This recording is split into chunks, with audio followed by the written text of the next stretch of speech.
आप देख रहे हैं भूत या विला। दोस्तों, अगर आप चैनल पर नए हैं तो चैनल को सब्सक्राइब जरूर कर लें और साथ ही वीडियो को लाइक करके नीचे कमेंट बॉक्स में अपनी राय जरूर दें ताकि हम आपके लिए ऐसी ही भूत या घटना और ला सके। तो चलिए बढ़ते हैं आज की कहानी की ओर।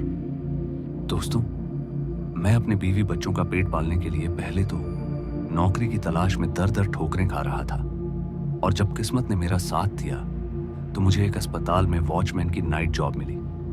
मगर मेरी नौकरी लगे अभी 3 महीने ही हुए थे और इन्हीं 3 महीनों में मैंने काफी कुछ ऐसा देखा जिस पर विश्वास करने का मतलब अपने आप को पागल साबित करने के बराबर था। मुझे अच्छे से याद है विजन अस्पताल की वह पहली रात जब मैं अस्पताल के मेन गेट पर पहरेदारी कर रहा था और तभी अस्पताल के उच्च निरीक्षक मेरे पास आए और बोले, किशन, आज तुम्हारा अस्पताल में पहला दिन है तो मैं आपको बता देता हूं कि 12 बजे के बाद इस अस्पताल में कोई भी अंदर आना नहीं चाहिए। जो भी आए उसे गेट से ही लौटा देना, चाहे वह कितना भी सीरियस कंडीशन में क्यों ना हो। यह बोलकर वहां से साहब चले गए और वहीं मैं यह सोचने लगा कि यह कैसा अस्पताल है जहां पर 12 बजे के बाद पेशेंट को लिया नहीं जाता। अब बीमारी भी क्या वक्त देखकर आएगी, मगर मैं कौन सा रूल बदल सकता था। इसलिए ज्यादा ना सोचते हुए मैं तो चुपचाप अपने काम में लग गया और जब रात के 12 बजे तो मेन गेट बंद करके अपनी कुर्सी पर बैठ गया। फिर जब रात के 1 बजे तो एक औरत गेट पर आकर गेट को पीटते हुए बोली, भैया गेट खोलो, इमरजेंसी है। इस पर मैंने जवाब देते हुए बोला, गेट नहीं खुलेगा, ऊपर से ऑर्डर है 12 बजे के बाद यहां किसी को भी लिया नहीं जाता। मगर इस पर वह औरत मुझे धमकाते हुए बोली, तुम जानते नहीं मुझे, चुपचाप से गेट खोलो। तुम्हें दिखाई नहीं देता उस मरीज की हालत कितनी नाजुक है। उस मरीज की तरफ उसके इशारा करते ही जब मैंने उसकी ओर देखा तो मैंने पाया कि अस्पताल के मेन गेट से कुछ पीछे एक ऑटो खड़ी है जिसमें 2 लोग एक आदमी को पकड़े हुए हैं जो शायद बेहोशी की हालत में था, जिसे देखकर मेरा मन तो कर रहा था कि गेट को खोल दूं, पर मेरी भी रोजी रोटी का सवाल था तो मैंने गेट नहीं खोला। मगर मेरे लाख मना करने के बाद भी वह औरत अगले 2 घंटे अस्पताल के आसपास घूमती रही और फिर अचानक वह गायब हो गई और सुबह के 7 बजते ही पहले दिन की ड्यूटी भी खत्म हो गई और मैं घर चला आया। फिर जब मैं दूसरे दिन ड्यूटी पर पहुंचा तो फिर से 1 बजे के करीब वही औरत आई और गेट खोलने के लिए बोली, पर इस बार उसके साथ कोई दूसरा पेशेंट था। फिर मैंने उस औरत से कहा, आपको जो मैंने कल कहा था कि 12 बजे के बाद यहां किसी को नहीं लिया जाता है, तो फिर आज फिर आने का क्या मतलब है? अगर आना ही था तो 12 बजे से पहले आते। कल भी आप 1 बजे ही आई थी और आज भी उसी वक्त। मेरे इतना बोलने पर वह औरत मुझे गुस्से से घूरने लगी। फिर कल की तरह ही वह अस्पताल के चक्कर लगाते लगाते कब चली गई मुझे पता ही नहीं चला। फिर जब मैं तीसरे दिन ड्यूटी पर आया तो मेरे दिमाग में अब बहुत सी बातें घूमने लगी। पहली ये कि वह औरत कौन है जो 1 बजे के बाद आती है, और दूसरी बड़ी बात यह है कि इतना बड़ा अस्पताल होने के बावजूद यहाँ मरीजों की संख्या ना के बराबर है। दिन में भी यहाँ रात जैसी ही खामोशी रहती है। आखिर इतना अजीब क्यों है यह अस्पताल? अभी मैं अपनी कुर्सी पर बैठे ये सब सोच ही रहा था कि तभी अस्पताल के उच्च अधिकारी दिनेश जी मेरे पास आए और बोले, किशन जी, कोई दिक्कत परेशानी वाली बात तो नहीं है ना? सब ठीक चल रहा है ना? तो इस पर मैंने कहा, हाँ साहब, सब ठीक तो चल रहा है, पर आपसे एक बात कहनी थी।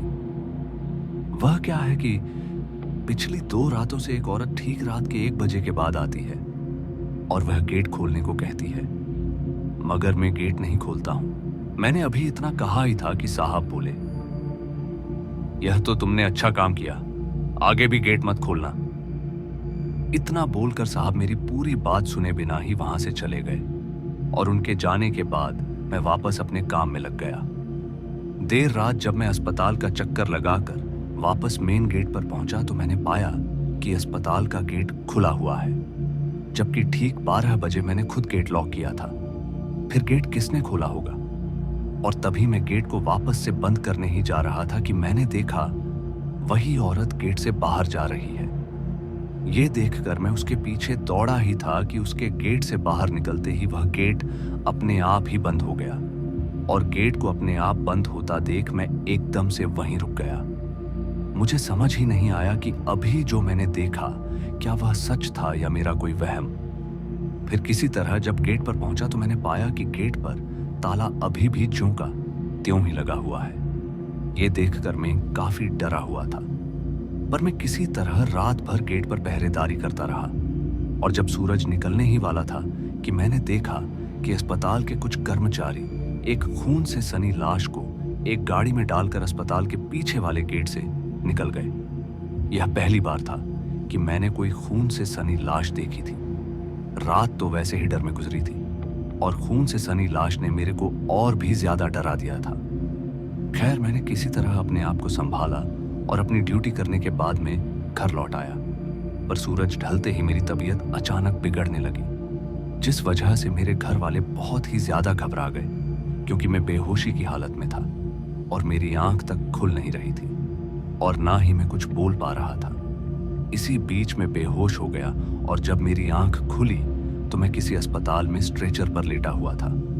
फिर मैं किसी तरह उस स्ट्रेचर से उतरकर अस्पताल की लॉबी में आया तो मैंने पाया कि यह तो वही अस्पताल है जहां मैं ड्यूटी करता हूं, पर मुझे यहां पर कौन लेकर आया? खैर, अभी मैं अस्पताल के खाली पड़े लॉबी में खड़ा होकर अपने आसपास ही देख रहा था कि तभी पीछे से किसी ने मेरे कंधे पर हाथ रखा। उसका हाथ इतना ठंडा था कि मानो बर्फ के टुकड़े हों।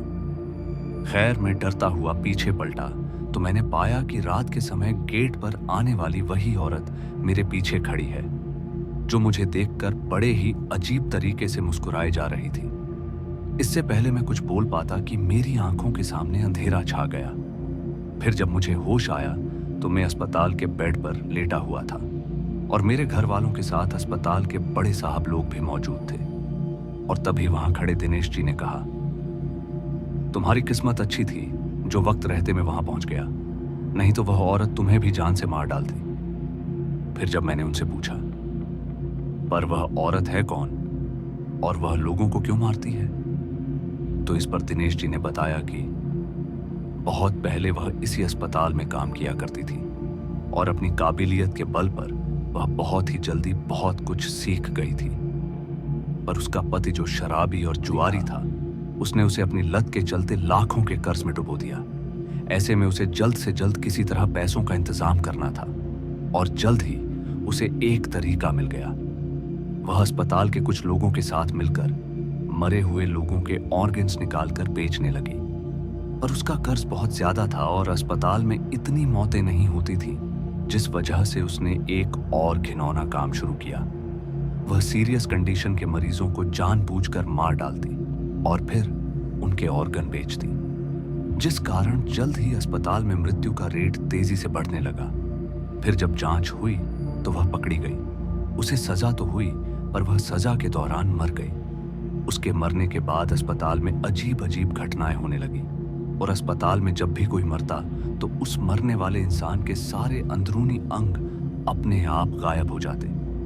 अभी हम सब इसी उलझन में थे कि आखिर यह सब हो कैसे रहा है कि तभी हमें पता चला कि वह औरत अस्पताल के आसपास दिखाई देने लगी है और आज भी वह अस्पताल के आसपास ही घूमती है और यही कारण है कि यहाँ उस औरत के कहर से कोई भी नहीं आता।